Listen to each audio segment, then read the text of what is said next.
귀한 찬양 연주 은혜롭게 우리 잘 들었습니다. 감사합니다. 우리 다 같이 영상으로 예배 드리시는 분들 현지에서 우리 다 같이 박수를 한번 격려하도록 하겠습니다. 네, 감사합니다. 사실 이 내 평생에 가는 길, 이 가사, 이 작사의 그 배경의 의미를 알면 참으로 눈물 나는 참 은혜로운 곡인데 오늘 연주를 참 잘해 주었습니다. 감사합니다. 세상에는 많은 사람들이 살고 있습니다. 그 중에 어떤 사람이 지혜롭게 살지 않고 어리석게 살고 싶을까요? 아마도 없을 것입니다. 그러나 실제로 세상에서 살아가는 사람들의 삶의 모습을 보면 때론 분별력을 잃고 어리석게 살아가는 사람들이 꽤 많습니다. 또 잘못 판단하여 어리석게 사는 사람들도 참으로 많습니다. 이게 현실입니다. 오늘 설교는 실제적 삶에 대한 교훈이란 제목으로 현실적인 삶에 대하여 말씀을 드리고자 합니다. 오늘 말씀의 본문은 총 19절, 크게 4가지로 나누는데요, 솔로몬을 통해서 주시는 말씀으로 첫째는 담보와 보증에 대한 말씀, 둘째는 게으름에 대한 말씀, 셋째는 악인의 외형과 결과에 대한 말씀, 넷째는 하나님께서 싫어하시는 것에 대한 말씀, 이렇게 구성이 되어 있습니다. 하나씩 살펴보면서 말씀을 나누도록 하겠습니다. 맨 먼저 1절부터 5절의 말씀입니다. 내 아들아, 내가 만일 이웃을 위하여 담보하며 타인을 위하여 보증하였으면 내 입의 말로 내가 얽혔으며 내 입의 말로 인하여 잡히게 되었느니라. 내 아들아, 내가 내 이웃의 손에 빠졌은즉 이같이 하라. 너는 곧 가서 겸손히 내 이웃에게 간구하여 스스로 구원하되 내 눈을 잠들게 하지 말며 눈꺼풀을 감기게 하지 말고 노루가 사냥꾼의 손에서 벗어나는 것 같이 새가 그물 치는 자의 손에서 벗어나는 것 같이 스스로 구원하라. 이 1절부터 5절의 말씀은 하나님께서 솔로몬을 통해서 주시는 지혜의 말씀으로 내 아들아 이렇게 말하면서 앞으로 일생을 살아가야 할 앞날이 창창한 어린 아들에게 주시는 돈에 대한 말씀이고 담보와 보증에 대한 말씀인데, 이러한 것들을 하지 말라, 담보나 보증은 절대로 하지 말라는 그러한 말씀이 아니라 심히 주의하라는 그런 말씀입니다. 사실 담보나 보증을 서게 되는 그 이유는 알고 보면 사람들은 좋은 마음에서 하는 것이고 남을 돕기 위해서 하는 것인데, 하지만 이 일을 주의해야만 하는 이유는 그런 행위가 다 그런 건 아니지만, 첫째로 담보나 보증을 서게 될 때 그 배경이 자신에 대한 지나친 과신에서 이런 일이 일어나게 되거나 아니면 상대에 대해서 잘 모르고 무분별하게 신임을 하고 그러면서 담보나 보증을 서게 되는 것들이기 때문에 위험하니 심히 주의해야 한다는 그러한 말씀인 것입니다. 그리고 가족이나 친구, 이웃이 어려울 때 도와주는 것은 마땅하고 좋은 일이나 담보나 보증으로 도와주겠다고 하는 것, 그렇게 나서는 것은 마치 무엇과 같은가 하면 자신이 할 수 없는 일을 책임지고 나서는 것과 같다, 그렇다는 것이고, 또 스스로에게는 올무를 씌우는 것과 같다는 것이기 때문에, 그래서 담보와 보증은 심히 조심해야 하고 극히 하려고 할 때는 신중해야 한다는 그러한 말씀인 것입니다.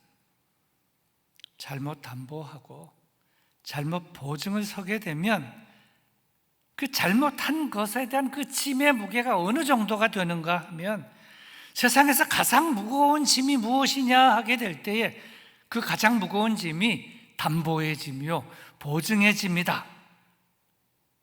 이렇게 말할 정도로 담보와 보증의 짐이 무겁다고 하는 것입니다.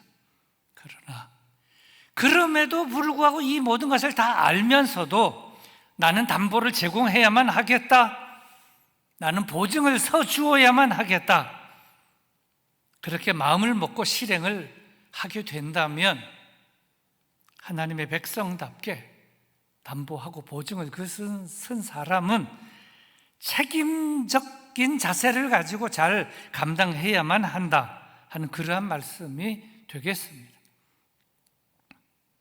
그런데 어떤 사람이 나는 그런 줄을 정말 몰랐다, 나는 잘 모르고 담보를 제공했고 나는 잘 모르고 보증을 서주었다, 이렇게 된다면 그는 자기 자신을 이웃의 손에 빠지게 된 일을 한 것이 되었으므로 먼저는 자신의 실수를 인정해야 하고 다음에는 빨리 조치를 해야 한다는 것입니다.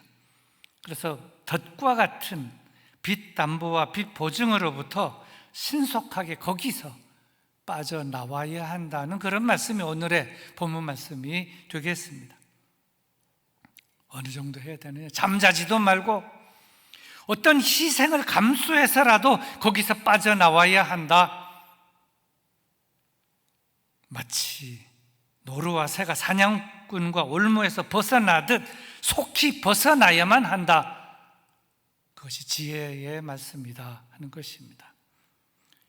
오늘 1절부터 5절에 대한 말씀을 새번역 성경은 이렇게 번역을 하였습니다. 아이들아, 내가 이웃을 도우려고 담보를 서거나 남의 딱한 사정을 듣고 보증을 선다면 내가 한 그 말에 내가 걸려들고 내가 한 그 말에 내가 잡힌다.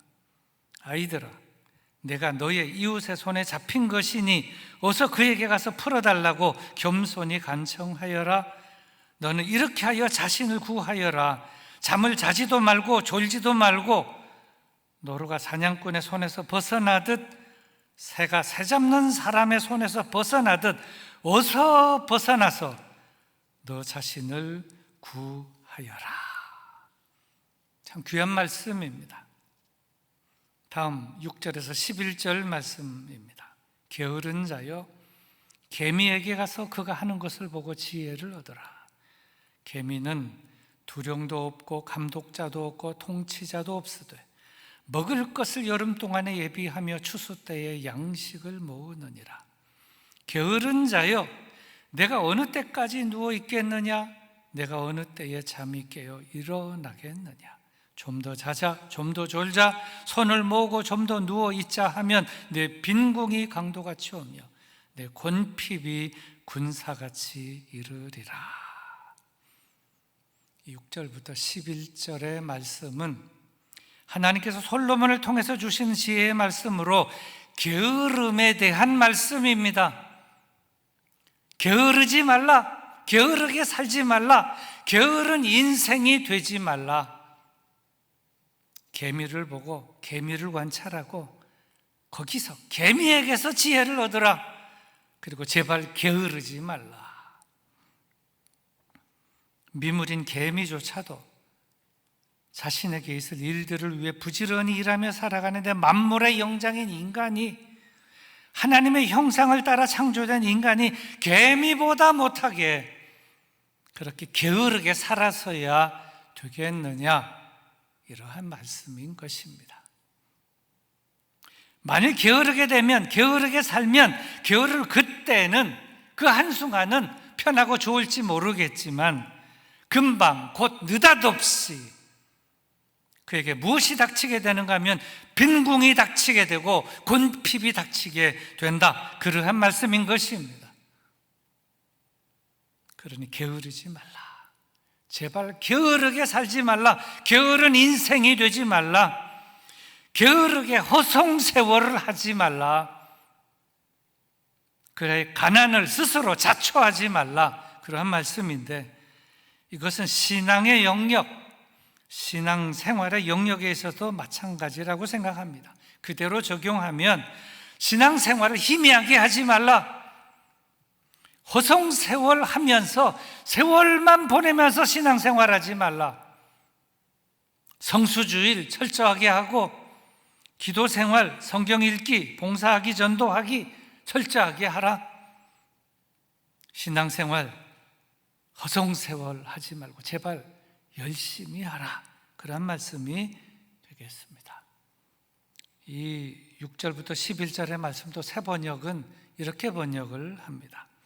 게으른 사람아, 개미에게 가서 그들이 사는 것을 살펴보고 지혜를 얻어라. 개미는 우두머리도 없고 지휘관도 없고 통치자도 없지만 여름 동안 양식을 마련하고 추수 때에 먹이를 모아둔다. 게으른 사람아, 언제까지 누워 있으려느냐? 언제 잠에서 깨어 일어나려느냐? 조금만 더 자야지, 조금만 더 눈을 붙여야지, 조금만 더 팔을 베고 누워 있어야지 하면 내게 가난이 강도처럼 들이닥치고 빈곤이 방패로 무장한 용사처럼 달려들 것이다. 참으로 귀한 말씀입니다. 다음 12절에서 15절의 말씀입니다. 불량하고 악한 자는 구부러진 말을 하고 다니며 눈짓을 하며 발로 뜻을 보이며 손가락질을 하며 그의 마음에 패역을 품으며 항상 악을 꾀하여 다툼을 일으키는 자라. 그러므로 그의 재앙이 갑자기 내려 당장에 멸망하여 살릴 길이 없으리라. 이 12절에서 15절의 말씀은 하나님께서 솔로몬을 통해서 주시는 지혜의 말씀으로 악인의 외형과 결과에 대한 말씀인데 무슨 말씀인가 하면 불량하고 악한 자는 온 몸의 신체 기관이 다 패역에 동원되고 있고 패역에 사용되고 있어서 입, 눈, 손, 발, 마음 등 온몸의 신체 기관이 악한 일에 다 동원되고 패역한 일에 다 동원되어서 자나 깨나 싸움을 벌이고 싸움을 부추기게 되는데 이것을 잘 알고 항상 조심하며 살아라는 그러한 지혜의 말씀인 것입니다. 입조심, 눈조심, 손조심, 발조심, 오장육부 모든 신체기원 항상 조심하며 살아가라. 이런 지혜의 말씀입니다. 여기에 대한 한 일화를, 재미있는 일화를 소개하려고 하는데 이것은 제가 어디서 들은 이야기입니다. 한 여자 성도님께서 어느 날 주일에 눈이 시퍼렇게 되어가지고 담임 목사님을 찾아왔습니다. 담임 목사님을 찾아오자마자 목사님에게 자기 남편에 대한 욕을 막 퍼부어 댔습니다. 속사포로 막 남편에 대한 욕을 다 한 것입니다. 한참 한 다음에 목사님에게 자문을 구하게 됩니다. 목사님, 이럴 때 나는 어떻게 해야 됩니까? 이 남자와 살아야 합니까? 말아야 합니까? 이혼을 해야 됩니까? 그때 목사님께서 한마디만 딱 물어봤습니다. 성도님께서 남편이 당신을 때리기 전에 당신은 남편에게 뭐라고 말했습니까? 그랬더니 이렇게 말을 했습니다. 내 참 답답해서 말도 안 나오네. 당신이 그래 사내라고 자존심은 있나 본데 당신이 나한테 해준 게 뭐요? 뭐가 있어? 뭘 해줬어? 그래 날 때려봐. 때려보라고. 죽여라 죽여. 이렇게 말했죠. 그때 목사님께서는 이렇게 말했습니다. 당신의 남편은 듣자 보니 그래도 착한 사람이네요. 죽여라 죽여. 그랬는데도 몇 대 때리고 말았으니 그래도 남편은 좋은 사람이 아니니까 입의 말을 참 조심해야 한다. 이런 말씀이 되겠습니다. 다음 16절부터 19절의 말씀입니다. 여호와께서 미워하시는 것, 곧 그의 마음에 싫어하시는 것이 67가지이니 곧 교만한 눈과 거짓된 혀와 무죄한 자의 피를 흘리는 손과 악한 계교를 꾀하는 마음과 빨리 악으로 달려가는 발과 거짓을 말하는 망령된 증인과 및 형제 사이를 이간하는 자이니라. 이 16절에서 19절 말씀은 하나님께서 솔로몬을 통해서 주시는 지혜의 말씀으로 여호와 하나님께서 싫어하시는 것에 대한 말씀인데, 무슨 말씀인가 하면 지혜롭게 살아간다는 것이 무엇이냐, 이것저것 다 조심하며 살아가야 하겠지만 가장 조심해야 할 것, 그것은 여호와 하나님께서 싫어하시는 그것이다. 그것을 잘 알고 그것을 잘 기억하고 여호와 하나님께서 싫어하시는 것, 그것을 피하고 하지 말고 살아가야 지혜롭게 살아가는 삶이 된다, 그런 말씀인 것입니다. 그러면서 그것도 67가지라고 그랬는데 그 67가지를 살펴보면 이렇습니다. 첫째로 여호와께서 싫어하시는 것, 첫째는 17절에 교만한 눈입니다. 교만한 눈. 눈이란 마음의 창으로서 사람들의 눈을 이렇게 들여다보면 눈이지만 저의 마음이 교만한가 겸손한가, 아니면 그 마음이 음흉한가 알 수가 있다는 것입니다. 왜냐하면 눈은 마음의 창이기 때문입니다. 그렇다면 겸손한 눈이란 어떤 눈인가? 다른 사람을 나보다 높여보는 것, 존중하며 보는 것, 그런 눈이 겸손한 눈입니다. 그럼 교만한 눈이란 어떤 눈입니까? 이거 반대 눈입니다. 다른 사람을 나보다 낮추어 깔보고 생각하며 보는 그러한 눈입니다. 똑같은 눈이지만 딱 보면 나를 깔보는구나, 나를 존중하는구나 알 수가 있는 것입니다. 그런데 여호와 하나님께서 싫어하신 눈이란 어떤 눈이냐? 사람들을 깔보는 눈, 나보다 다른 사람을 낮추어 하찮게 여기면서 보는 그런 마음에서 나타나서 보는 눈, 그러한 눈을 하나님이 싫어하신다. 이걸 잘 알고 이걸 피하며 살면 지혜롭게 될 것입니다. 다음 둘째로 여호와 하나님께서 싫어하시는 것, 17절에 거짓된 혀입니다. 혀는 마음의 대문으로서 그의 말을 보면 진실한가 거짓된가, 저의 말이 위선적인가, 그것이 그의 말에 다 나타나게 되어 있는데, 여호와 하나님께서 싫어하시는 말, 여호와 하나님께서 싫어하시는 혀란 무엇인가? 거짓된 혀, 거짓말이라고 하는 것입니다. 거짓말, 절대로 해서는 안 되는 것입니다. 다음 세 번째로 여호와 하나님께서 싫어하시는 것, 그건 17절에 무죄한 자의 피를 흘리는 손입니다. 이 무죄한 자의 피를 흘리는 손이라고 하는 것은 바로 앞에 두 가지가 어우러진 작품으로 열왕기상 21장에 등장하는 아합 왕의 아내 이세벨의 손이 바로 그러한 손입니다. 이 이세벨은 그의 눈으로 말할 것 같으면 교만한 눈이요, 그의 혀로 말할 것 같으면 거짓된 혀요, 그의 손으로 말할 것 같으면 무죄한 자의 피를 흘리게 한 그런 손입니다. 이세벨이라고 하는 여인은 한 나라의 왕의 아내, 왕비로서 지위나 명성이나 부유함이나 뭐 하나 모자랄 것 없는 사람이었지만, 그럼에도 불구하고 저는 어리석게도 가난하게 살아가는 평민인 나봇의 포도원을 탐내어 그것을 결국 탈취하고 말았는데, 이러한 것은 예수님을 죽인 것도 마찬가지였다는 것입니다. 예수님을 죽일 때 무엇이 동원되었느냐?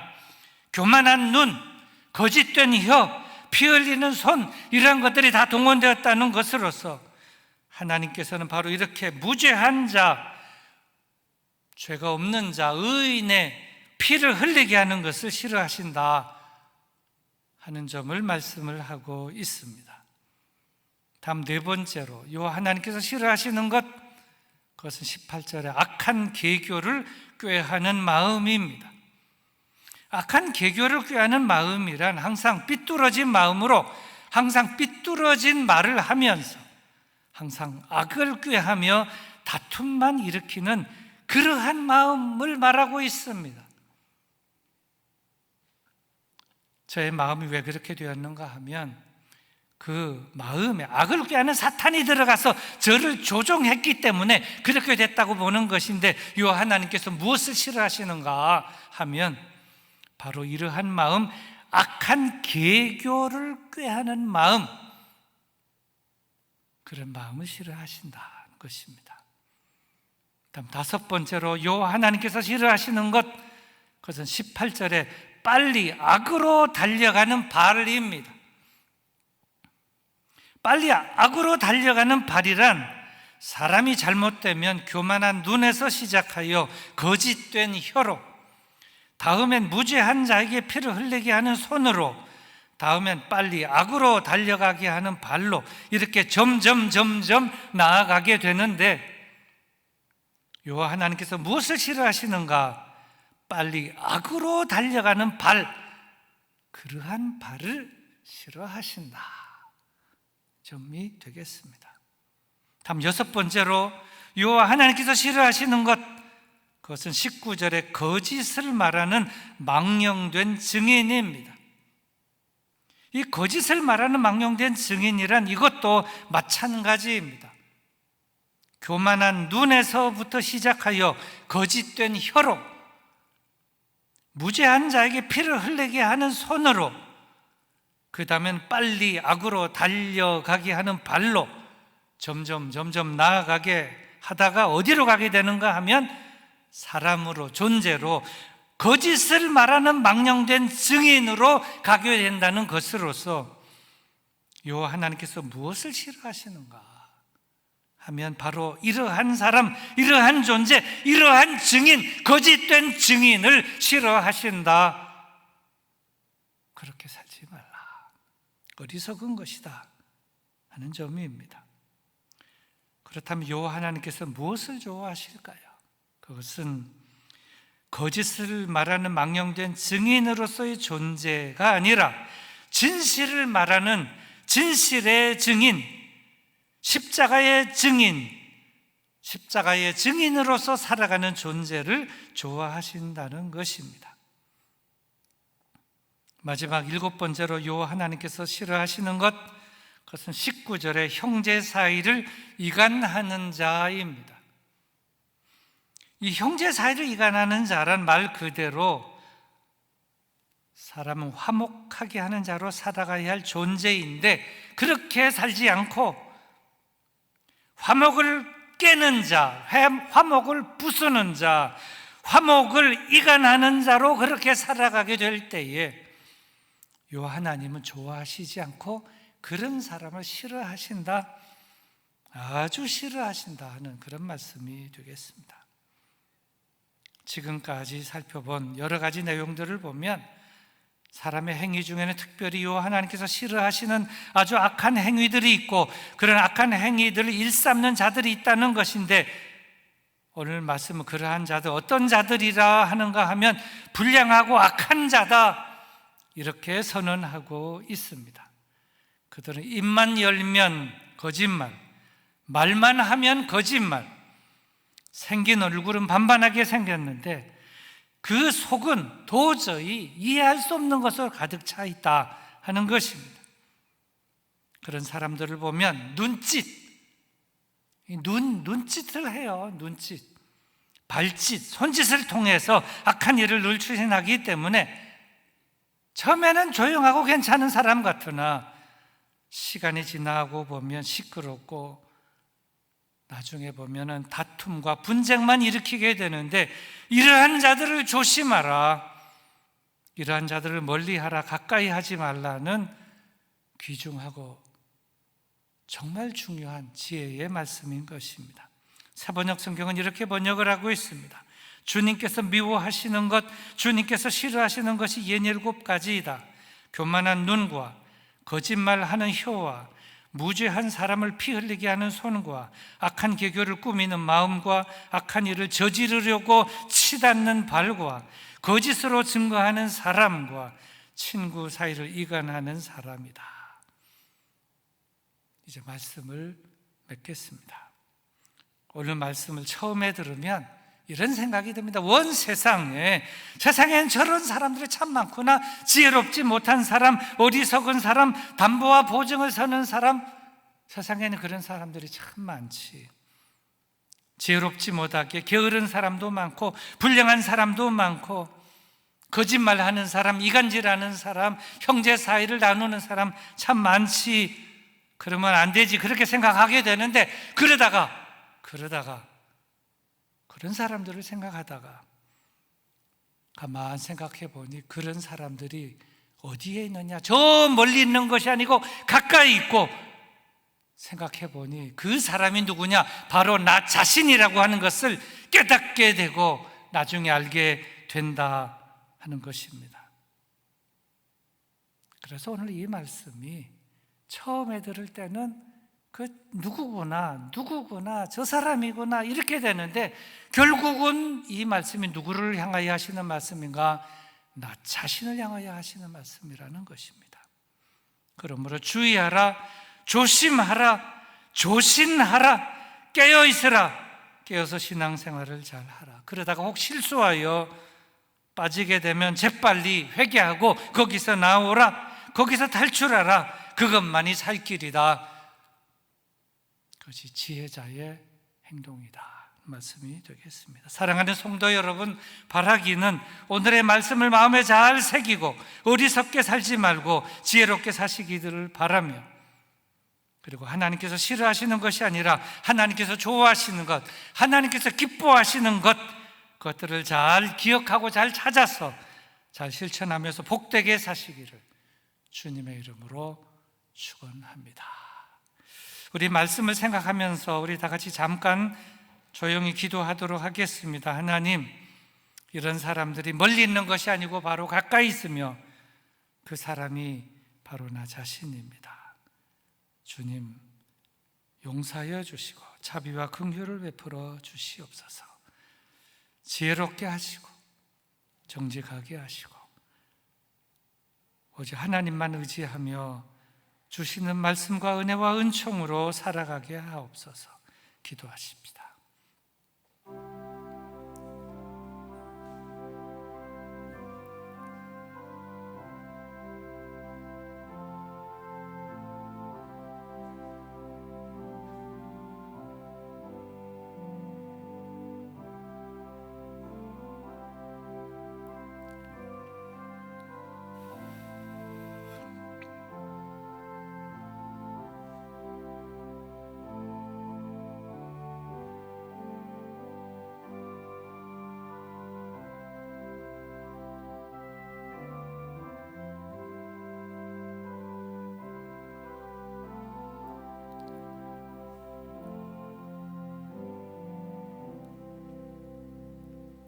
하나님 아버지, 하나님께서 말씀하실 때에, 하나님께서 말씀 주실 때에 무장을 해제하고 나의 모든 선입견을 다 내려놓고 겸손히 하나님의 말씀을 받습니다. 다른 사람에게 주신 말씀으로 받는 것이 아니라 나에게 주시는 말씀으로 받습니다. 겸손하게 하시고 지혜롭게 하시고 새롭게 하여 주시옵소서. 예수님의 이름으로 기도드리옵나이다.